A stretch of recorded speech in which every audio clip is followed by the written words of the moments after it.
Hey everybody, we're back with a new playthrough. This one's going to be a little different. We're playing Kirby's Dream Land today. This is actually a really short game, and this is going to be the first of a new little thing I'm going to be doing called Weekend One-Offs, where we'll be playing games that either aren't long enough or aren't going to hold attention long enough to justify a full playthrough. And we're starting with Kirby's Dream Land, which is a really solid little game. This is the original Kirby game, released for the Game Boy. It's a little different from a lot of the later Kirby games. You only get one jump. If you want to do the float, you have to actually tap up. Kirby doesn't actually have his copy ability yet. That wouldn't be until Kirby's Adventure on the NES, which we'll get to at some point. So it's a really simple platformer, but it's really fun. Not entirely sure when this came out actually, but this game is really short. Should have it done in under half an hour really, but it's pretty solid.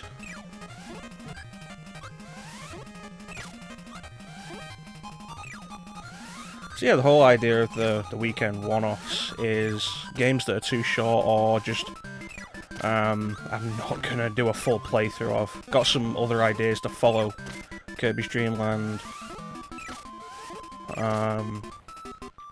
Mostly just to expand the content that they're putting out. Get a look at more games. So I could do Kirby's Dream Land as like a one-off playthrough. But my thought with that is, like, it's not gonna be really longer than one part. I'm gonna be stretching it if it is. Like 2 short parts, really. And based on my experience watching other Let's Play channels and stuff, which is something I do, not really a reason to say that I don't. Yeah, like, watching other Let's Play channels, when they do singular videos, it can be really tricky to find those, as they get lost in the shuffle over the years. Like, go through hundreds of videos. I mean, we've been doing this since April, maybe? I don't know. I lose track of when I started, I have to check that. But we've not been doing this, the Let's Plays for that long at this point. It's only been a few months. We've got over 100 videos. It's just how this stuff works. And so, if I put out Kirby's Dream Land as a one-off video with no playlist, and you go through the archives, try and find it, it's like you're gonna have to specifically look for it or have it come up in a recommended thing. If you don't watch this as it comes out, it'll disappear. Whereas the playlist is like a really easy way to find that stuff. It's like, oh, there's the Resident Evil 4 playthrough, there's the Rondo of Blood playthrough, there's the Spyro playthrough, that kind of stuff. And so you can just go through the playlists, and especially with how I've set up the playlist on the channel, it is actually really simple to find this stuff, because I've got them all set up in different ways. As on the channel where we got,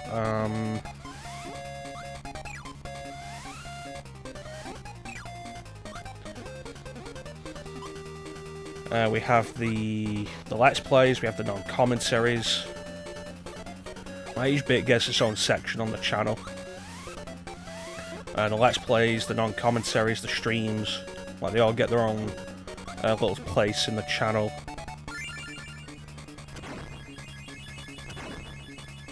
Anything else? I have a small section for the stuff that's recently completed. And stuff like that, stuff that's currently being played. But yeah, like, a big part of the idea with the weekend one-offs and doing stuff like Kirby for the weekend one-offs is so that it's easy to find later, because it'll be in a playlist. Check out these one-off videos. Not going to require much commitment to watch a full series or anything, it's just a one-off video. So hopefully you enjoy that as we go through this. Oh, we got the curry. Kirby's where a bunch of the Smash ideas started, because Kirby was created by HAL Labs, and specifically by Masahiro Sakurai, who is like the lead guy behind Smash. And so a bunch of the ideas from Smash, like since really early on, have come from Kirby, like the curry item, which has been there for a long time, and stuff like that.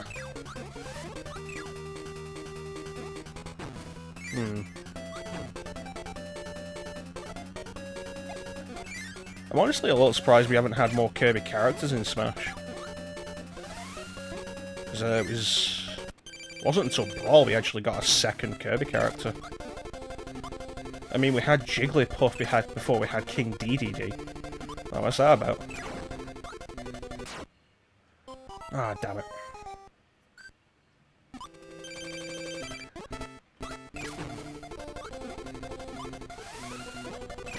Okay. So it's really simple. There's not many levels to this. I think there's like 5 levels. And while it's not an uncommon thing for games of this time period to be pretty short, and I'm going to get hit here. It's not an uncommon thing for games of this time period to be really short. The biggest difference with Kirby versus a lot of the others is Kirby's actually a really easy game. Whereas a lot of games of this time period would disguise their length through ridiculous difficulty. It's like, oh no, we don't have enough space to put more than, say, 4 or 5 levels in, so we'll make it really hard. And Castlevania is a really good example. Castlevania 1 has 6 stages, and if you can get through the first Castlevania without dying, it's probably only a little bit longer than this.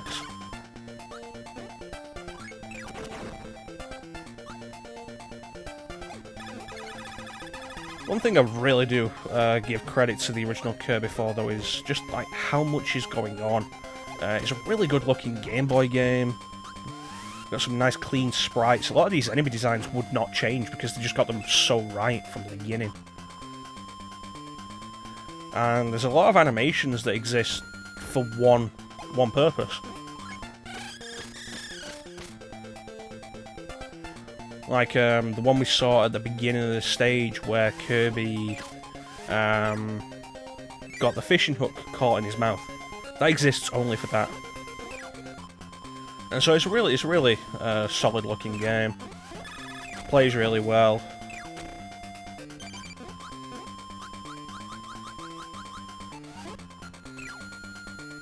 When was the last time Nintendo re-released this? You can get it on the 3DS Virtual Console, and I think that was the last time.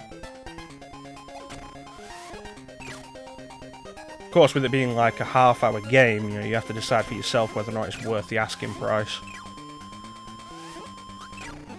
It probably would be better off in some sort of collection. I think they did a collection for Kirby on the Wii, the Kirby Dreams collection. Like, why it was the Wii and not something else, who knows? And why it wasn't released on later systems. Yeah, I want those, actually. We're getting a bit low on health. So Kirby's a series definitely going to be coming back to as we go on. And it'll be fun to explore, actually, because I first played Kirby's Dream Land on a whim. I had my my Game Boy Color not that long ago, a couple of years back now.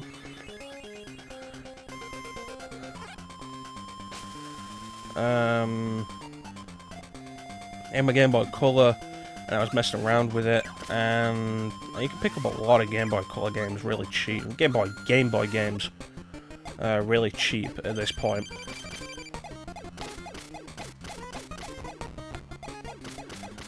And so I was messing around. I was like, oh yeah, no, I've got Kirby here. Why not see how the Game Boy Color's looking at the minute with Kirby? And so I started it and sat down and played it and finished it. And it took me like, that was my first time ever going through the game. It took me like a little over half an hour. And it was fun, and I thought, at the time, we were doing the commentaries, the last night commentaries, and I thought, you know, this would be a good idea. We all like Kirby.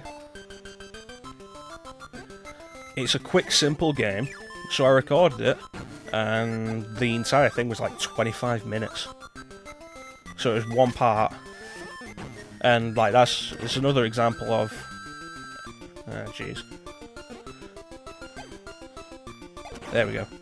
It's another example of like the one-off parts getting lost in the shuffle, because Kirby's Dream Land didn't get its own playlist because it was only one part, and so you had to know about it or go through the videos to find it, rather than the playlist which had like the full games.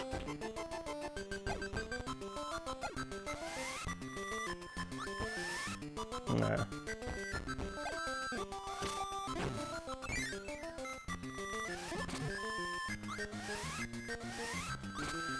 But back to my original point, yeah, before I played this game, the earliest Kirby game I'd actually played was Superstar on the Super Nintendo, which is a really solid game, often considered like one of the best Kirby games. Like all the stuff I played in the series, I beat Canvas Curse on the DS, Mouse Attack on DS, which was called Squeak Squad somewhere, I forget where, because Europe had one name, the US had another name for it, I forget which was which, but in one of the places it was Squeak Squad, in the other it was Mouse Attack. It was the same game. I spent a bunch of time with Mass Attack on the DS, but I never finished it. I have Planet Robobot on the 3DS, which I've just not played. So I remember they showed that off in the Nintendo Direct, and I was like, oh, that looks actually really cool. Like, it's a really neat expansion of the Kirby formula. Because if there's one thing you can really say about Kirby games, like, a lot of them are very samey. Which isn't necessarily a bad thing. Because they are solid games. Well made, and they're good. They're easy fun. They don't require too much thought, just go through the levels, have some fun. And they can be a lot of fun to do. And having more of them, going through more levels, more adventures with Kirby, it's a very fun little idea in a very childlike way. It's like, oh yeah, no, here's Kirby on another adventure. Like, if it was a kids' TV series, you wouldn't really blink an eye at it. So you can think of it as like a kids' game series that everybody can enjoy. It's not difficult, there's no real stress there, just have some fun with it. It's good. I've played a little bit of Kirby 64, but I've never sat down and given it a proper amount of time. That's something we definitely want to do for the playthroughs at some point. I spent like 5 minutes on Kirby and the Amazing Mirror on Game Boy Advance. I have Nightmare in Dreamland, but I've never really played it. What else is there? Oh, that respawned. I played Kirby's Dream Land 3 for a bit, actually, back when I was in my emulation days. Because I tried out Kirby Superstar. I was, oh, I'm enjoying this. I first saw Kirby with Smash, with Smash Bros. Melee.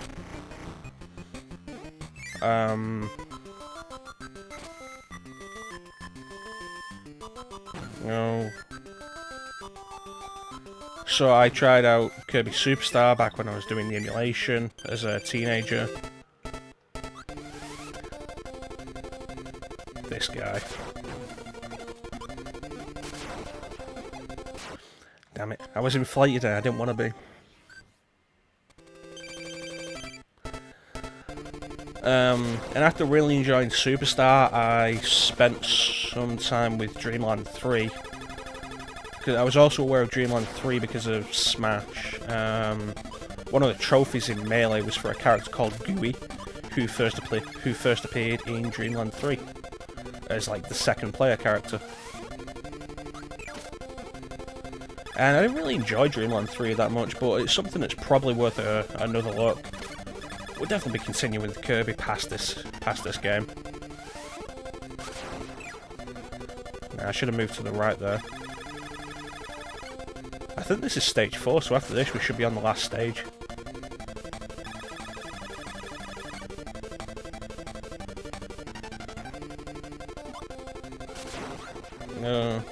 There we go. So yeah, there are intentions to go further with Kirby. Possibly in chronological order, possibly not, we'll see. Because there is stuff like, yeah, this is the last stage. Because there is stuff like Kirby's Adventure and there's Dreamland 2 on the Game Boy.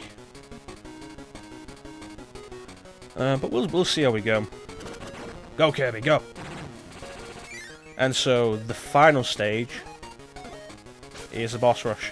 Do all the bosses again. And what I'm going to do is I'm going to get this boss out of the way first, because this is probably the most irritating. Or second most irritating, maybe. Damn it. Was that instant death? I forgot one of the big caveats with the boss rush.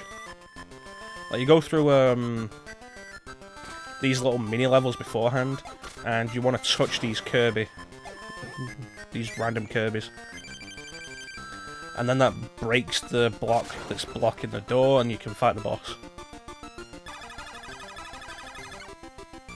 Okay, so put out a Waddle Dee, thank you, and bam.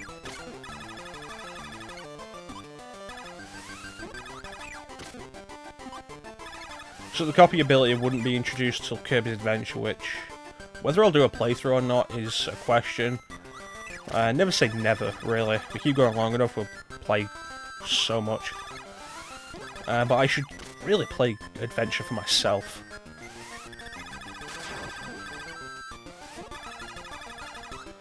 Yeah, no hits.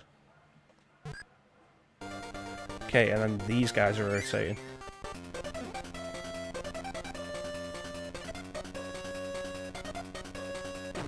Damn it.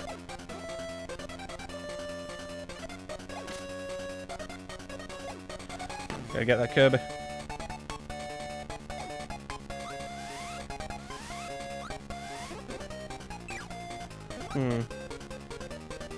I was hoping that'd give me a maxing tomato like the last one did.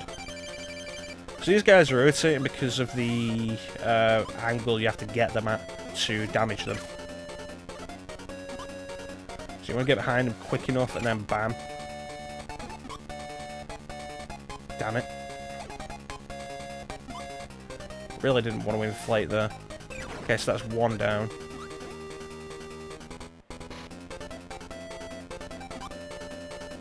Can I get this guy quick enough? Yeah. Oh, damn it.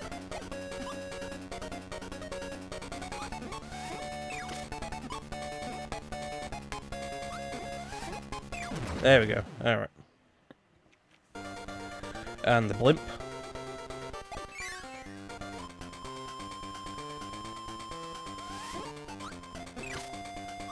Okay, so working our way through downwards? Yep. Gotta be careful with this. There we go. Get over that one. I want to say they're called pokies, but I might be wrong. And we get that, and now we're in the shooter mode.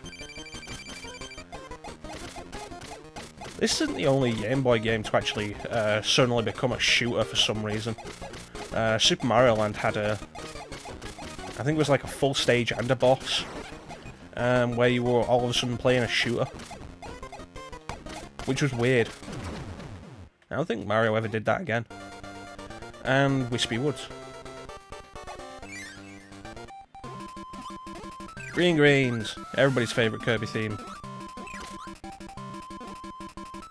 Everybody loves green greens. Get over this guy again. There we go.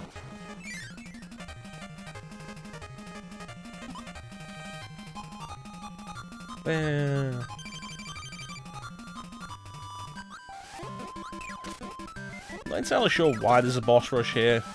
Probably padding. Definitely like my least favourite part of the game. It's like Dee Dee is a pretty solid fight anyway. But make you go through all the other fights before getting to Dee Dee is kind of irritating. Ain't gonna get me, Dee Dee. So the way Dee Dee works is, you have to inhale the stars he shoots out when he does attacks like that, and then shoot them back at him. And the biggest difficulty with Dee Dee is just how much health he has. And it's entirely possible the boss rush will have drained you. So let's do this again. You want to be quick because you don't have much time to get the stars that he shoots out. Damn it, my inputs keep getting wrong here. One thing I'm definitely thankful that later games would change, because with A being jump but up being float, sometimes it's way too easy to go into float when you don't want to, and floating immediately inhales you, inflates you. Which means you can't inhale at that point, which means you can't grab what you need to do an attack.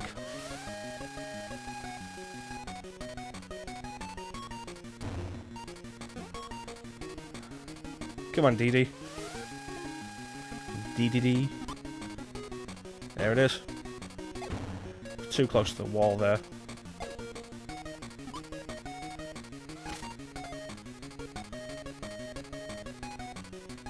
It's another difficulty with the, Okay, I just look funny. Damn it. It's another difficulty with, Oh, in our last life. Jeez. Another difficulty of the boss fight is how small the arena is because of how small the screen on the Game Boy was.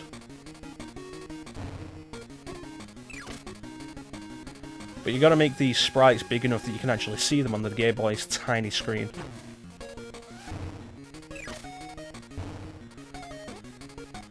Okay, come on. He's gonna trip up. No, he's gonna inhale.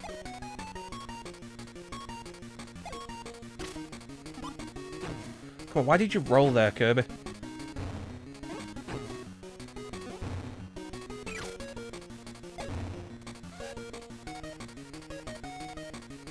Okay, grab it, and then bam. 6 more hits. Again, he inhaled there. I didn't want him to. The inputs are really awkward with that. Come on, bring it. Okay, that's good enough.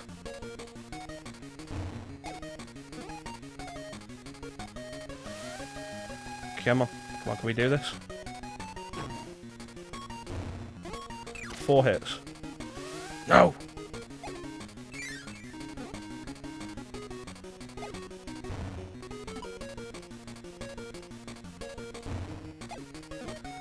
Come on.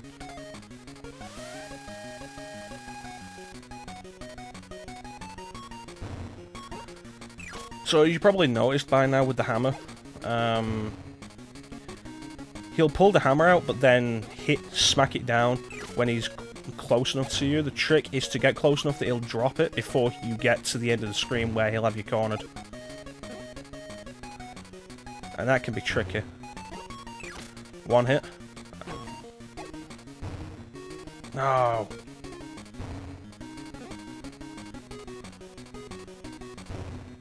Come on, 1 hit, 1 hit, 1 hit. Bam! See you next time, Dee Dee Dee. So I think the story of this game is that King Dee Dee Dee's stolen all the food.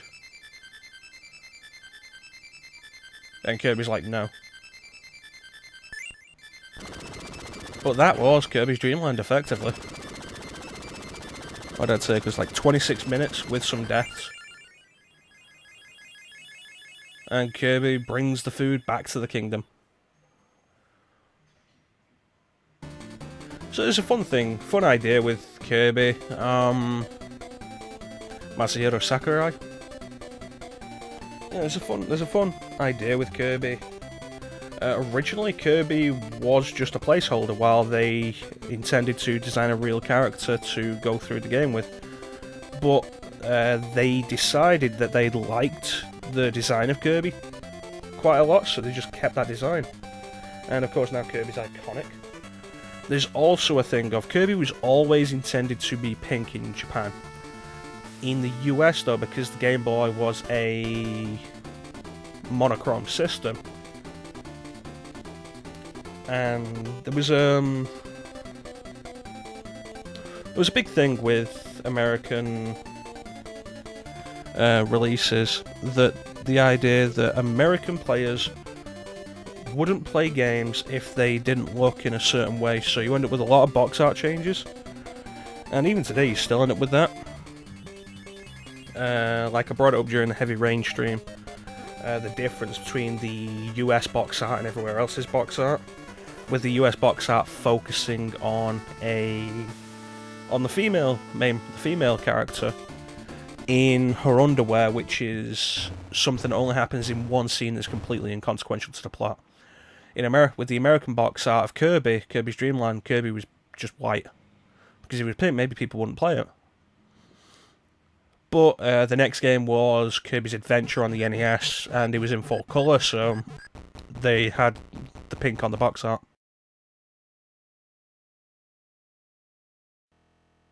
There was, however, a new trend that started with that, which is referred to on TV tropes as American Kirby is hardcore, where the American box art for almost every Kirby game is usually very similar to the Japanese box art, but Kirby's usually frowning. So, yeah. But yeah, that was Kirby's Dream Land, the first of our weekend one-offs. I want to thank everybody for watching. Have yourselves a fantastic night, day, whatever time of day it is you're watching this at, and take care.